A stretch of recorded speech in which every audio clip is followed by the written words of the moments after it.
Hello, lords and ladies. Today we're going to talk about Alexander the Great and the effect that he's going to have on ancient Greece. He's going to be the great empire builder for the ancient Greeks, and so you're going to see this empire that he conquers is going to encompass much more than the current territory that we've been talking about. And it's done in a relatively short period of time, as you guys can see, 336 BC to 323. So he does this in 13 short years.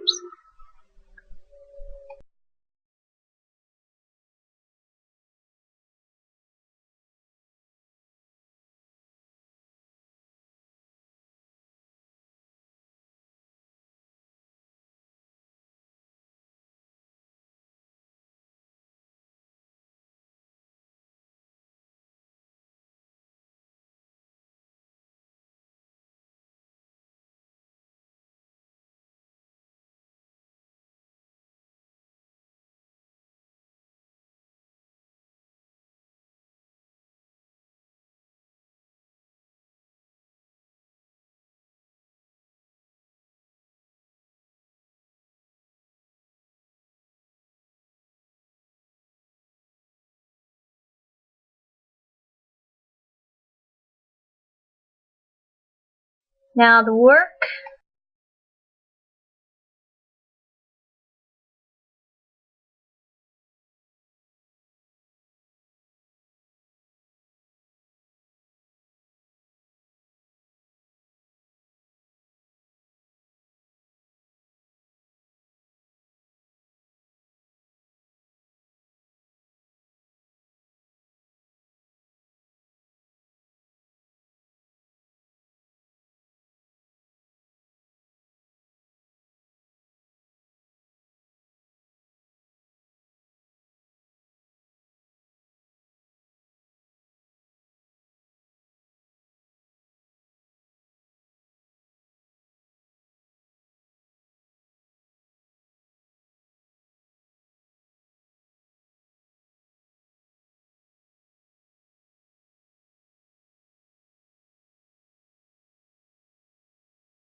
Okay, Alexander is from the Greek city-state of Macedonia.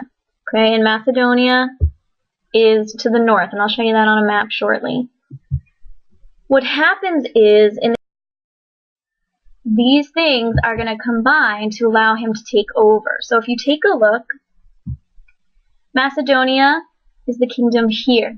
Okay, and again, they had been allied with Sparta in the Peloponnesian War. They were very powerful, and he sets his sights on taking over all of Greece. But he also sets his sights on Persia.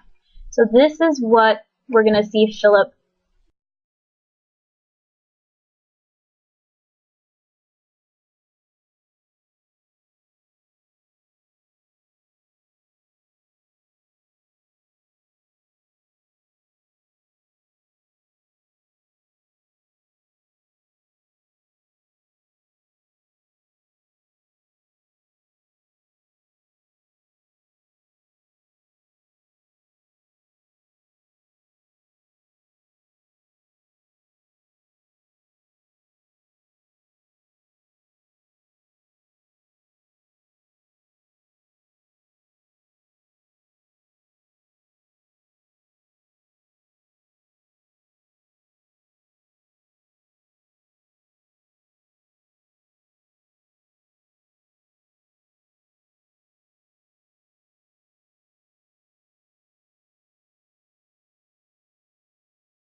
He takes every single city-state except Sparta, and perhaps his alliance with Sparta plays somewhat of a role in that.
Going to go in.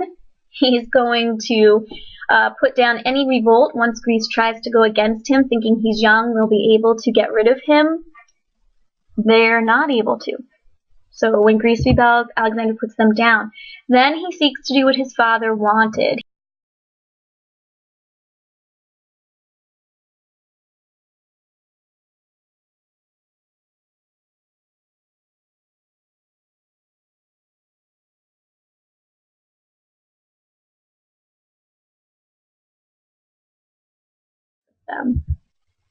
If we look at his empire, you guys can see this is how far these men have marched. They've gone from Macedonia, taken all of Greece, taken all of Turkey present day, which is where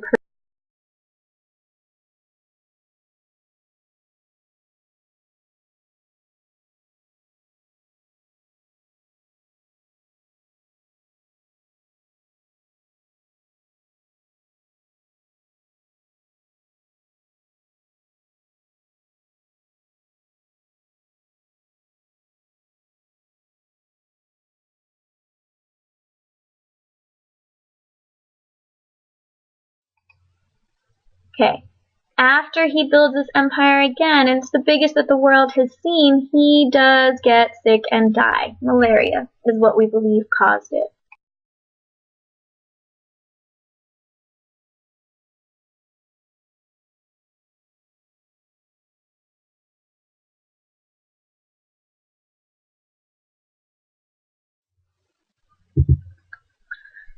As we know, when there's no air, typically what you're going to see happen is there's going to be a power struggle. So his generals start fighting each other over power of the empire, and the empire is then divided. Antigonus gets Macedonia and Greece, Seleucus takes the Persian Empire, and Ptolemy takes Egypt. So that name Ptolemy should be familiar to you. The Ptolemaic pharaohs are long in Egyptian history.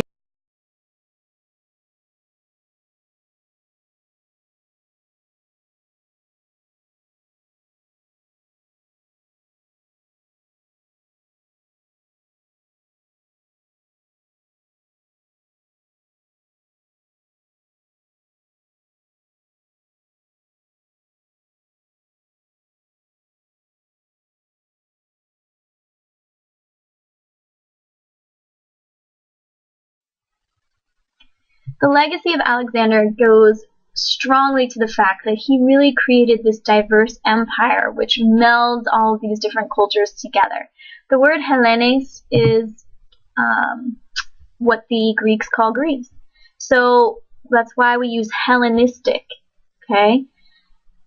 It means Greek-like. So when historians say Hellenistic culture, they're talking Greek-like, cultures that are based on the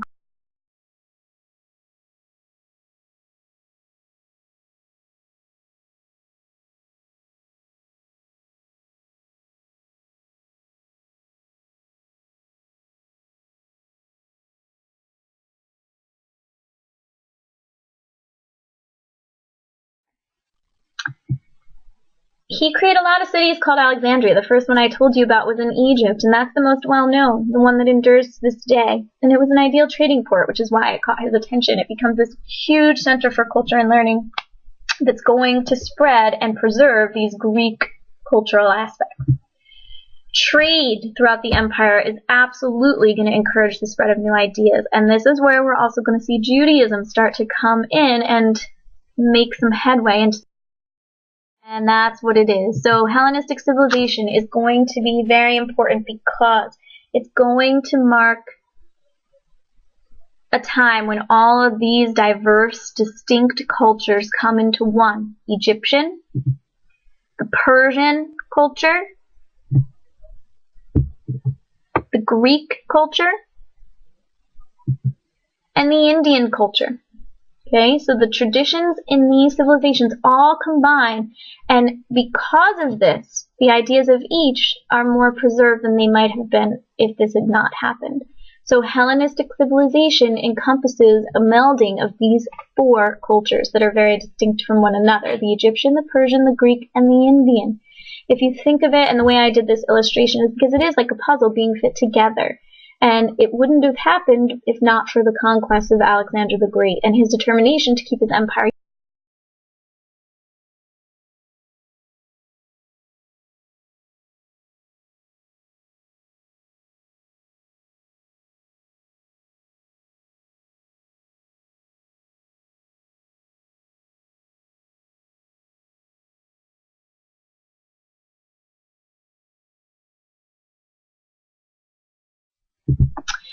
If you lived in the Hellenistic world, okay, you're going to see massive changes in the way that Greece is organized, particularly because city-states are going to be now kingdoms. So democratic government is going to shift into something more monarchical. Monarchy, again, how many rulers? Typically, right, power is concentrated in the hands of one. One thing that's good for the ladies is that women are going to. In terms of philosophy, we get 3 different philosophies that are Hellenistic in nature. Cynicism, okay, I know you've heard of people and you've maybe, some of you say sometimes that you're cynical or that you're being cynical. The cynics are people who rejected pleasure, who felt that wealth was, illusory. It was not something that was real and beneficial. And they reject social responsibility. They believe that people should live according to nature, that they should, go back to their roots and not have all these pleasures of life. Epicureans thought the opposite. Epicureans said, let's seek pleasure. Let's avoid pain. We're only alive once. Why take this? You guys, I think, say YOLO for this these days, okay? That's a very Epicurean idea. An epicure today is someone who, typically enjoys food and seeks that kind of pleasure from food. So these words still exist to this day, and they're still used in similar ways. Stoicism believes that, and Stoics believe that people should find their role in society and try to fulfill it. They believe that reason, self-discipline, controlling your emotions, and having concrete morals, these things are important, and this is a branch of philosophy that, like the others, has endured, and that people still believe in. So Cynics, Epicureans, and Stoics have very distinct ideas, but each of them still in some form does exist today, where you have people who subscribe to each of these philosophies even now, and we still use these words even now. They came out of Hellenistic.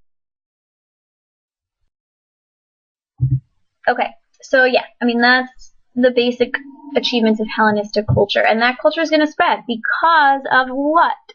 Say it again, cultural diffusion. So Hellenistic culture is going to spread throughout the world, and you guys can see the influence of its spread in your classrooms today because you take, I don't know, some of you might have taken it last year, but you take geometry. So Euclid is there. If you take physics, you'll look at a little bit in terms of leverage and things like that with Archimedes and Eratosthenes. In astronomy, I'm not sure when you guys do that. I'm thinking probably earth science. So you can still see a lot of these achievements. And so that is what we would look at in terms of Greek Hellenistic achievements. Okay, so I know I was long-winded today, but it is a lot of stuff, so try not to hate too much. All right, have a good day, and I'll see you soon. Bye.